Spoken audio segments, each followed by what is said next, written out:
Hello, I'm Dango Rose. Welcome to the Mountaineer Podcast, where everybody's listening.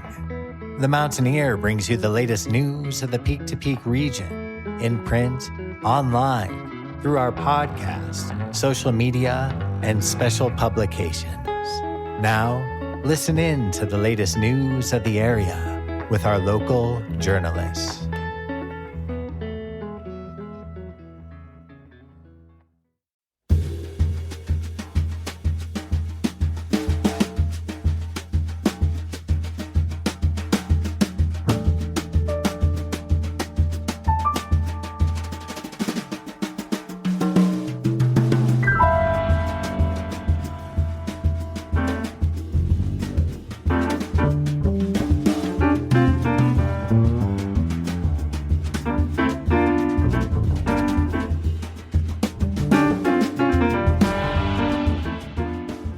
The song that you are currently listening to is called All Blues. It's a tune by Miles Davis, performed here by Robert Johnson from his album All Blue.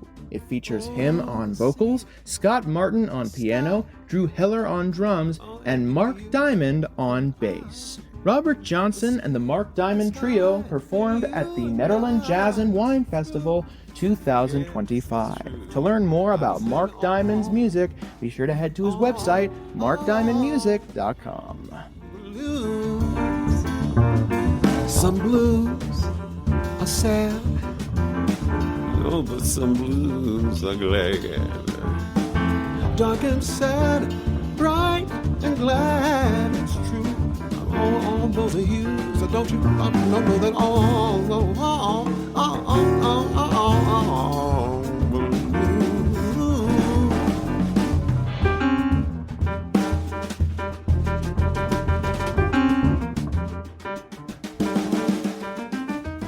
Hello there, everybody. My name is Jamie Lammers, and welcome to the Mountaineer Podcast, where today I'm bringing you a local events spotlight. Today's episode focuses on the Nederland Jazz and Wine Festival 2025, which, as I'm airing this episode, is currently happening. So this will not serve as a promotional episode for the festival, but rather a continuation of the celebration of this year's festival. Before we get into today's interviews, a quick run through our preliminary announcements. If you haven't subscribed to The Mountaineer yet and you want to support local news from peak to peak, then be sure to head to the mtnear.com and click on the subscribe button in the top right corner of our homepage. From there, you'll get full access to our digital archives and scanned copies of our physical newspapers. You can even choose to send a subscription to your mailbox or to the mailbox of someone that you love. If you're interested in being involved in the paper and or the podcast in any way, shape, or form, then be sure to email our editor-in-chief, Barbara Hardt, at info@themountaineer.com, myself at media@themountaineer.com, and or our advertising department at frontdesk@themountaineer.com. You can also head to the mtnear.com/advertise to learn about what advertising packages are available. Also, I wanted to shout out that we all had a great time last week at the 2025 Colorado Press Association Local News Solution Conference. We had an incredible time, we learned a lot, and the Mountaineer won over 30 certification awards, including general excellence in all 4 primary categories and overall excellence in the entire class. It's a massive honor, and we're super excited to have been part of the conference and to be part of the Colorado Press Association. And finally, our top story today, brought to you by Brittany Wagner. Our top story today comes from Wes Eisenhart. Gilpin School Back to School Night. Parking spots were hard to find, and the excitement was palpable as students, parents, and teachers returned for the Gilpin County RE-1 School District Back to School Night on August 11, 2025. With the school year formally starting on August 13, 2025, the Back to School Night was a chance for informal introductions between parents and teachers and reunions between students and friends. It was also a reminder of the multiple advantages of living in a peaceful land where education is offered as an opportunity for all. You can read the full story in this week's Mountaineer or at themountaineer.com. All right, now let's get into today's local events spotlight. First, we're going to shift into talking about the vendors of the Nederland Jazz and Wine Festival. Our first guest, do you mind introducing yourself real quick? Yes, my name is Sarah Bishop, and I am the vendor manager for the Nederland Jazz and Wine Festival. So can you tell me a bit more about your role as vendor manager? Yeah, so my role for the festival is I'm the vendor manager, so I procure and set up all the documentation for all of our vendors, and kind of Stephanie and I, Stephanie, she's the founder of this festival, so her and I both, we spend a good amount of time making sure that we're curating a festival that really just fits our Ned Jazz Wine patrons, and we're really excited about this year. It's going to be a good time. And what vendors have been selected for this year's Ned Jazz and Wine Festival? Well, we have some tried and true vendors that we have had some great feedback from our patrons from. So we included them, like a classic Gold Dirt and Alfred Eames and Benny and Zoid. And then we also have some new vendors. About 30% of our vendors are new, just to kind of keep it fresh for our patrons. And we have some really great wineries, distilleries, and even NAs. Actually, I'm really excited about a couple NAs that we have coming up. So one is Corpus Rivière. I'm working on my French, but it's an NA that has a lot of adaptogenics, and it's something that will kind of be a nice addition to the afternoon of sipping on some fabulous libations. And what excites you most about this festival and bringing the community and these vendors to the event? Well, all of them are Colorado-based in some capacity. We do have a vendor that is more of a procurer that gets it from all over, but generally all of our wineries and our artisans and our craft makers and everything are from the area, like in the Colorado area. So we're kind of bringing in our opinion, best of what Colorado has to offer. And is there anything that you hope people will have taken away from this year's Ned Jazz and Wine Festival? I think the festival in general, each year I've been participating in this festival since its inception, and each year it just gets better and better, the flow and the people, and we get a lot of feedback from our vendors that they make sure that, so not all of the owners of companies will come to a festival, and we've had some feedback from vendors, like from the owners of these companies, that we make sure that we are available so that we can come because they have such a good time. It's a great time not only for our patrons, but for our vendors, and the music this year is insane. The talent that is hitting that stage is world class, and it's very exciting, and I'm so thrilled to witness and be a part of it. For our patrons, I tell them, just prepare for anything. Definitely bring a hat. The Colorado sun is closer than, Denver or anything like that. So definitely bring a hat and protective wear and just come ready to have a good time. That's the whole vibe of the entire day, is just to relax and enjoy the beautiful mountain air that we are so spoiled here in Netherlands. So for all of our patrons coming in from the Front Range, brace yourself. It's going to be a beautiful day of wine and music and fabulous food. Thank you so much, Sarah, for talking to us about the vendors. Now, let's interview one of the vendors of this year's festival directly. Our next guest, do you mind introducing yourself real quick? Sure. So I'm Kent Slaymaker. I'm one of the founders and the head brewer at Slaymaker Cellars. Yeah, we're a meadery in Idaho Springs. We just celebrated our 5th anniversary, and we're employee-owned and award-winning. We make a lot of good mead, which is honey wine. And you were a vendor at this year's Ned Jazz and Wine Festival, and it sounds like this was your first year at the festival. Right, totally. Yes, I think so. So it seems like a cool event. We're excited to be part of it. So can you talk to us a bit about how Slaymaker got started in the first place? Right. So my wife, Chris, and I both have various different kind of backgrounds in the wine industry, amongst other things. And we were homebrewing mead. For me, it kind of started with fruit wine as opposed to mead, because I was just curious why all of them are always so darn sweet, even if they're made from blueberries or honey wine or whatever. It's always very sweet. And so I was kind of curious about that. So I just started homebrewing it, and I found they don't have to be. You can absolutely ferment them dry. So we kind of just enjoyed that. We got some more education about mead making, and we were making some of the higher quality homebrew that we had. So we kind of started the business up 5 years ago. We got all of our permits. We did some construction. We started producing out of our basement. We didn't have a tasting room or anything at first. It was wholesale only. And we got all of our permits in January of 2020. And then there was the pandemic and stuff. That was wild. But luckily we were kind of just brewing and doing wholesale calls anyway. So it kind of worked out okay for us. us coming through that time. And it's been growing steadily. We've been investing in better equipment and our mead making knowledge to keep making better stuff. And we've also in that time become an employee-owned company. So there's about 8 of us. And when you work here for a while, you become qualified to become an owner. And so it's been going pretty well. That low debt, democratically run model has served us really well and made us pretty flexible throughout these 5 years. So what types of drinks do you serve at Slaymaker?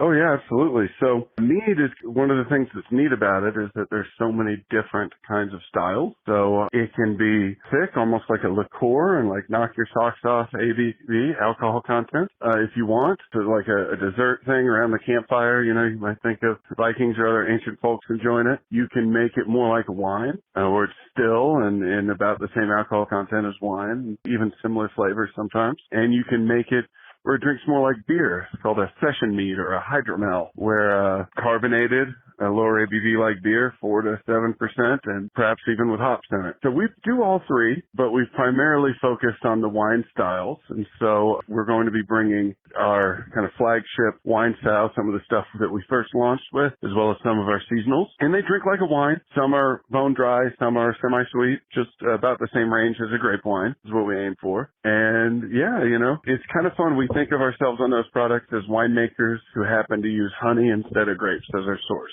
That's kind of how we approach making it. Yeah. And we started canning some of the more session styles as well, but folks will have to keep an eye out in liquor stores or come by our tasting room for those, because at the Jazz Fest we're bringing the wine styles. And what's been great about seeing the business develop over the last 5 years, seeing how it connects to the community and seeing how the community connects to it?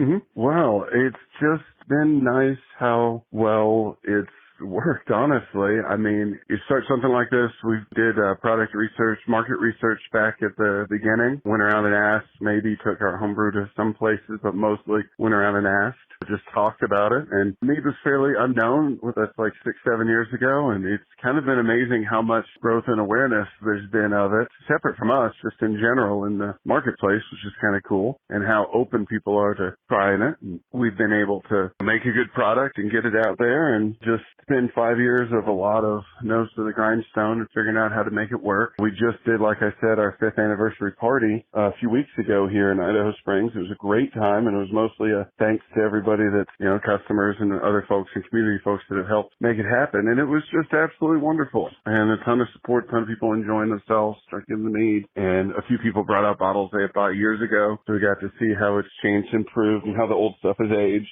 And it's just fun having been working hard for years and kind of look up to take a breath and see that it's kind of working, which is pretty cool. And when I say kind of, like it's working, a small business getting it off the ground can be a lot, but it's starting to actually click along, and that's pretty fun. Is there anything that you hope people will walk away from involving your business and the drinks you serve? Yeah, well, the big goal for us right now is it's been 5 years of just grow to keep up with demand, but also that initial kind of startup getting big enough so that you overcome your overhead costs. You know what I mean? So we've basically gotten there. So our goal right now is to kind of just solidify, to maintain our production levels, and to keep just providing great service to our customers. And so it's a little bit of a boring goal, but I think it's a really important one in the development of a business, moving out of that startup phase and getting to like just running a company. So right now we've got a good amount of products. We're saying no new ones for a while, just really get our feet under us. We've expanded a lot. Now we need to cement our growth so the reach doesn't exceed the grass kind of thing, So that's our big goal right now, is just to keep sailing steady, and it seems to be going well so far. And is there anything that you particularly want to emphasize about the mead you serve and mead in general? Oh, yeah, just two big things. That mead doesn't always have to be sweet. It can run the gamut just like grape wine or beer can. And there's a lot of really good nuanced flavor there. Plenty to explore. So come on by our tasting room. We got flights and tours, and you can try a whole bunch of different flavors. It's always where you can try the most is at our tasting room. Yeah, which is right in downtown Idaho Springs. And yeah, is there anything else that you want to add about Slaymaker or the Ned Jazz and Wine Festival?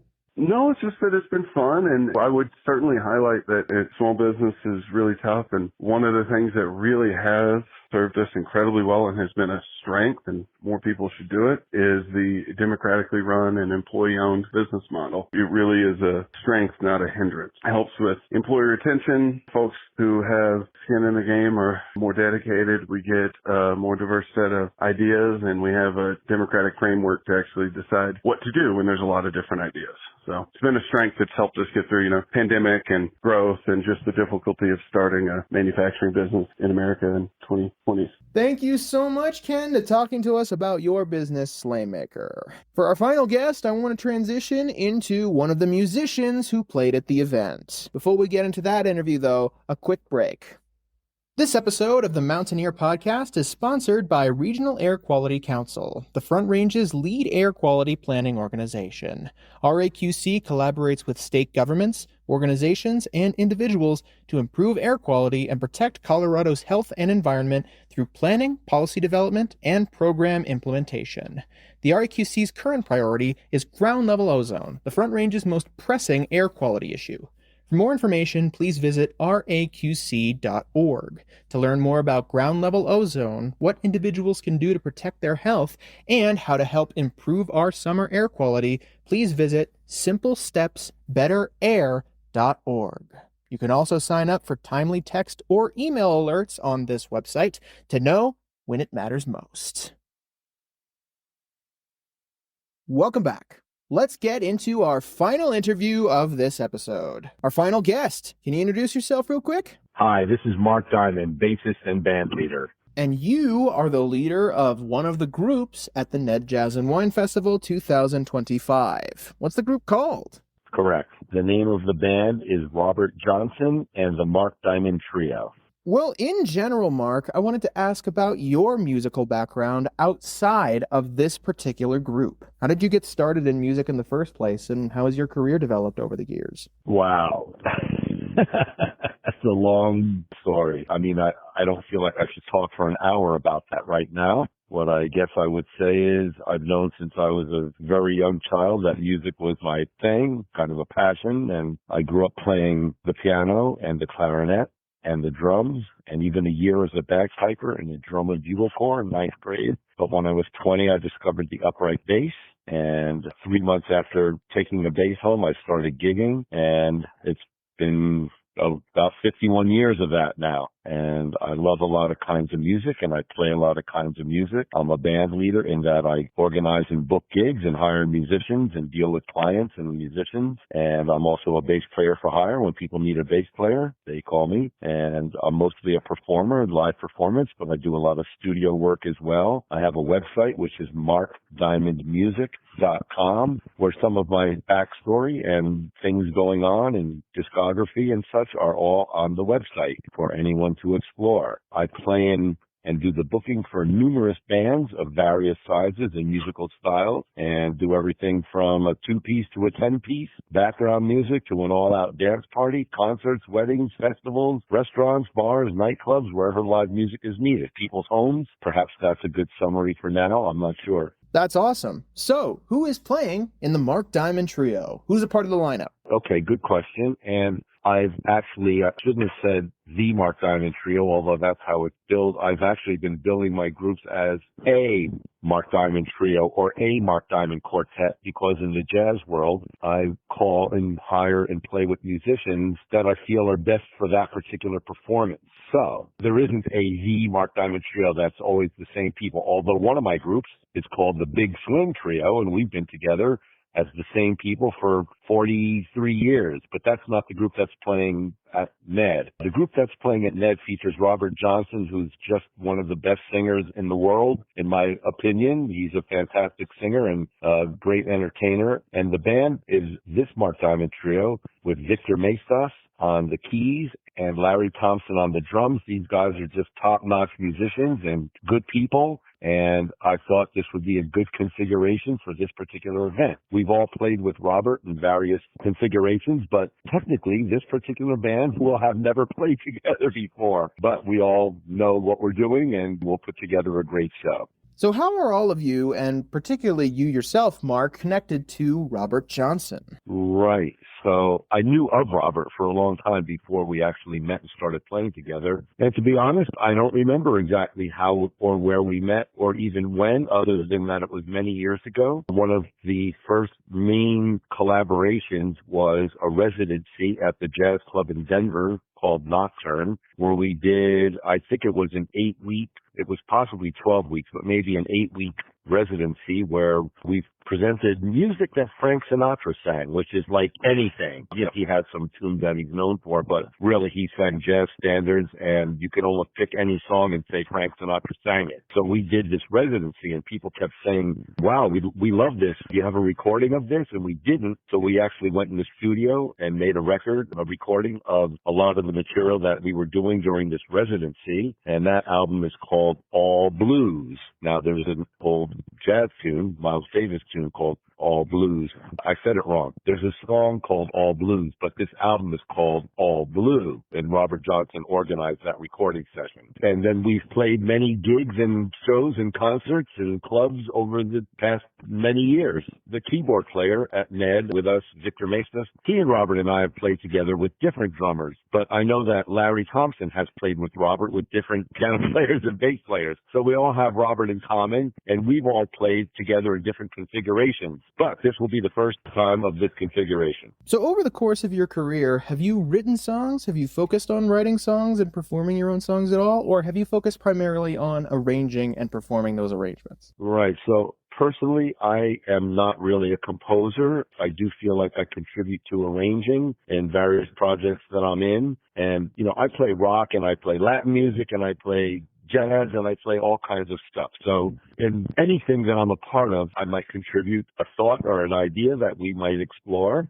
But for me, I feel like I work with great composers. So writing to me I kind of compose on the spot. When I play the bass in an improvisational setting, I feel like I'm composing on the spot, not for the whole group, but what I do, because I'll play the same song 20 times, but it'll be different every time. That's part of the world of improvisation and jazz. So it's always fresh and new. Some things you might stick with and go, oh, that was good, I'll use that again. And other times it's just like, here we are in the moment. I often say to audiences, the journey we're about to take together, it's as fresh to us, the band, as it is to you, the audience, because it's going to be spontaneous and in the moment, and it's going to happen right now, and it will never happen like this again. And that's kind of the nature of that music. So what's kept you coming back to performing jazz for all of this time? Yeah, so I love creating music. I love performing. I love performing live with other musicians. I mean, during COVID, when we all figured out a way to connect, but it was all online and you're playing in your own little area. I actually have a page on my website called Quarantunes, and it's a bunch of the collaborations that I did online with people around the country and a little bit around the world, where we all played from wherever we were, and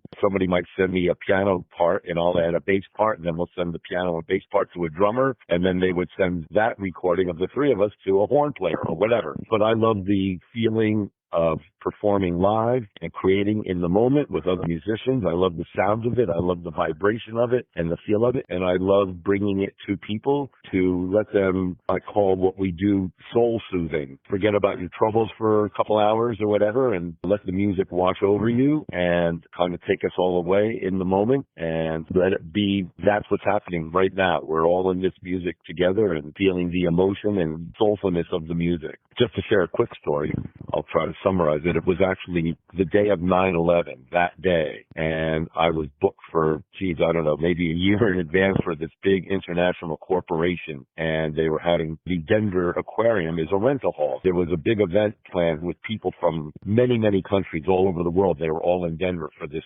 gathering, and, you know, the world crumbled that morning, and I'm on the phone with the event coordinator and the various people, and we're all like, what do we do? This is crazy. And they decided to have the event, and the food was made, everything was in place.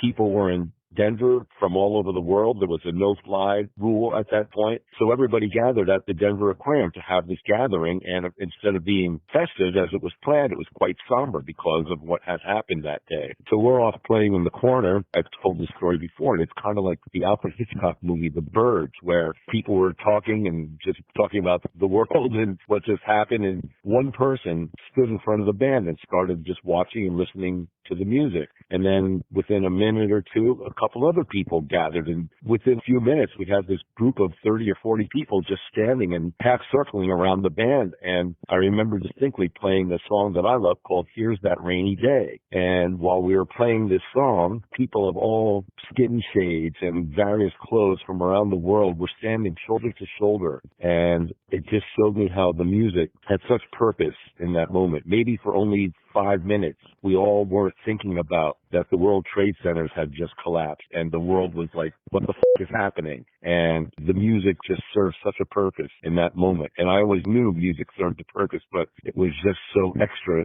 evident in that moment that day. It's always the most unexpected and beautiful moments that stick with you the most, huh? Oh, yeah. And over the 50 years that you've been working as a musician, what are some of your favorite parts about being able to perform live and share music with an audience? God, it's such a hard question because it has been such a long time and so many things. I've played to 20,000 people. I've played to 4 people. I've played in little dive bars. I've played on giant stages at giant concerts. And I kind of love all of it. People say, where's your favorite place to play? And I'll joke saying the place that pays the most. And, you know, sure, we all want to make some money, but I've had great experiences playing to very few people. And I've had amazing, unbelievable experience playing to tens of thousands of people and everything in between. So each place, each performance has its own vibe, its own character. So I appreciate each setting that I'm in. Like with Ned coming up, Ned Jazz and Wine, that's going to be its own unique setting, and I'm looking forward to that. I play in people's homes. It's everything. And one of my favorite, to me, like getting paid to travel and play music, there's not much better than that, other than the love of your family and friends, perhaps. But, you know, I've had the opportunity to do a tour of France for 6 weeks with the final gig of the 6-week tour opening for B.B. King in this amazing old theater in Paris. And I've had the opportunity to work with jazz legends and world great musicians, and it's just such a wide palette of experience in music. And I have to ask, what drew you to the style of jazz in the first place? Well, I'm 70 years old. I grew up playing drums in rock bands in the 60s, and I remember I kind of was playing piano and clarinet and drums at the same time for many years, and all in different settings. I remember playing clarinet in my junior high school after-school jazz band, and we did the theme to Mission Impossible, which is in a 5/4 time. So it was introducing me to what we call odd meter time, and it was that song. It was da, da, da, da.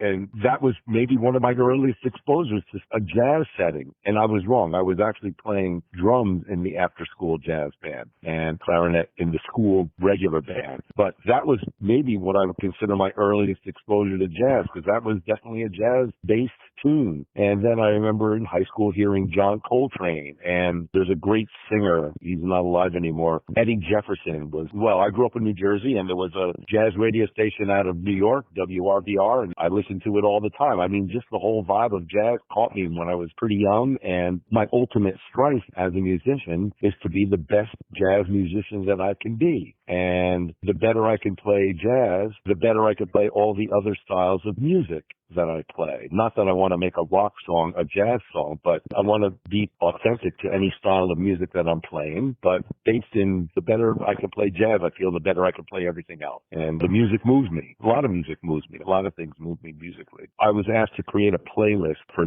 Ned Jazz and Wine for some of their promotion, and I think there was only one jazz song in that list of 5 or so songs, and the others were, I think the question posed to me was, you know, what are some of your favorite songs that have lasted for your whole life, kind of a question. And as I was thinking of them, and my answer to that question could vary depending on when I'm asked it and what's going on. But I think 4 of the 5 songs I picked were not jazz tunes. They were kind of rock tunes, but they were songs that moved me and have stuck with me my whole life, including today. There's a band that was called Traffic. Steve Winwood was a big part of the band Traffic, and I've loved that music since I was a teenager. And I just, for my whole life, I loved the music. And then a number of years ago, it's like, man, I would love to play this music. And I recently just created a new band called Stuck in Traffic. because musically, that's where we are. We're only playing tunes by the band Traffic, and it is such a thrill and a joy for me. I found it's a 6-piece band, and I've found other musicians that love and want to play this music, and it's so exciting for me. I'm playing music that's, 50 years old or whatever, but it's still great music. It holds up. It has the elements of, it's a rock band, but it's a rock band that has jazz, it has funk, it has Latin grooves. You jam out. It's got folk music. It's got all the music that I kind of love in my life, all wrapped up in the music of Traffic. So that's been very exciting for me right now. And is there anything that you hope people will take away from your musical endeavors and from your shows when they come to see you and hear you perform? I love what I do. A lot of musicians get burned out playing music and choose to stop doing it. I still love playing my bass. I love playing for people. I want people to take the journey with us. And I work with so many great musicians. I'm inspired, and you have to rise to the occasion sometimes all the time. You have to rise to the occasion to play the best that you can at all times. And, God, I hear people that are just amazing, and I'm like, God, I'll never be able to do that. But I feel like I lend myself and my voice and my emotions to the music I play, and that's me, and that's what you get. But I have quite a pride. I have a lot of pride in what I do, and I always try to do more and do better. But ultimately, I have a great experience performing and playing music, and I want the people that are watching and listening to feel that energy and that emotion and maybe feel better for a couple hours than they did when they got there. And is there anything else in general about your music or anything else that you want to add? Well, I've never played Ned, Wine, and Jazz before, so I'm always excited to discover and be a part of new territory musically and new settings. And it sounds like a really cool event. I'm very excited to be a part of it this year. And in general, again, I said my website earlier, but I would hope people that hear this interview will check my website out. I have a shows page on my website to show where I'm playing. And for me, it's always the more the merrier. I mean, sure, we'll play to 10 people if that's all that's there, but the more people fill seats at venues, the more venues will be able to carry on and support providing the space for musicians to play. If a club is empty, they're not going to exist very long, and they're not going to want to hire musicians. So I just help to spread the mission of encouraging people to enjoy and check out live music whenever they can and support the venues that provide the space for it. In that case, I think those are the big questions that I have on my end. My whole life, it's such a blur. It's hard to break it down sometimes. So I actually appreciate you asking questions, even though they're hard to answer sometimes because I have to dig deep to sort of find the answer sometimes. But I think your questions were good for what we're doing, and I hope I expressed myself coherently. And just to emphasize, Robert Johnson, Victor Mestas, and Larry Thompson are all just amazing musicians, and I am excited to collaborate with them and create the performance that we will create for everybody there. Thank you so much, Mark, for coming on board and joining us for the podcast.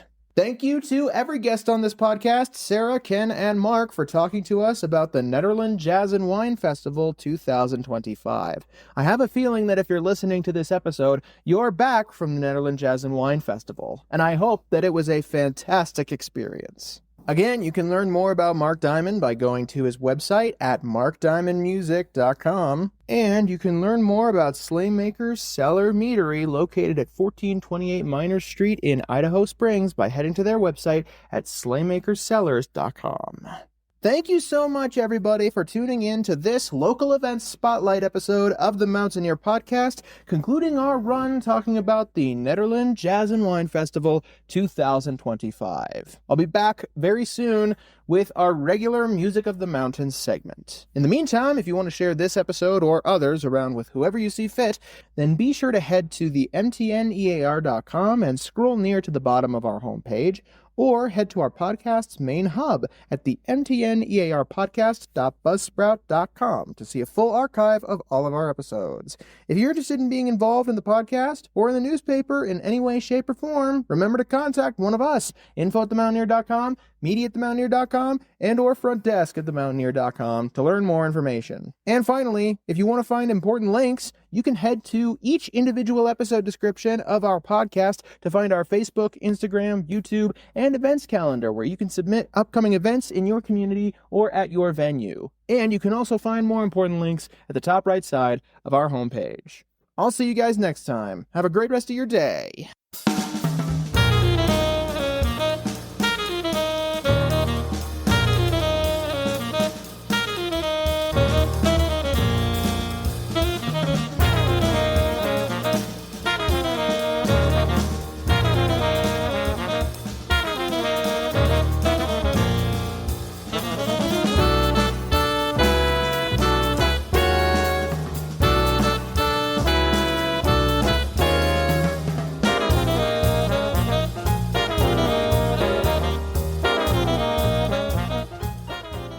The song that you are currently listening to is called Pastor Flash, and it's a tune from the album 20th Century Limited with Nelson Hines.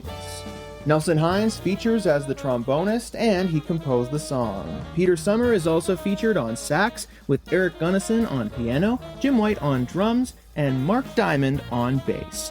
Mark Diamond recently performed with Robert Johnson and two other musicians as Robert Johnson and the Mark Diamond Trio at the Nederland Jazz and Wine Festival 2025.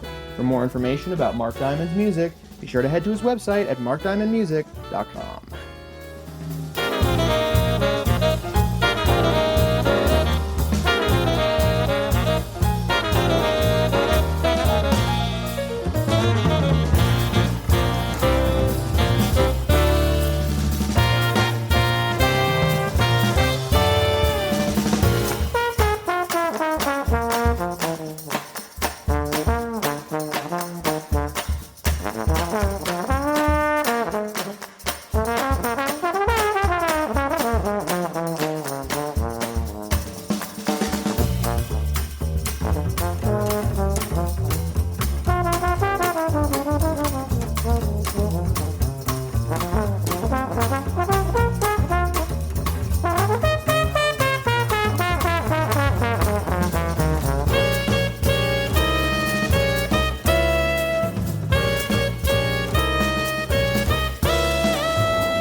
And that's it for our show.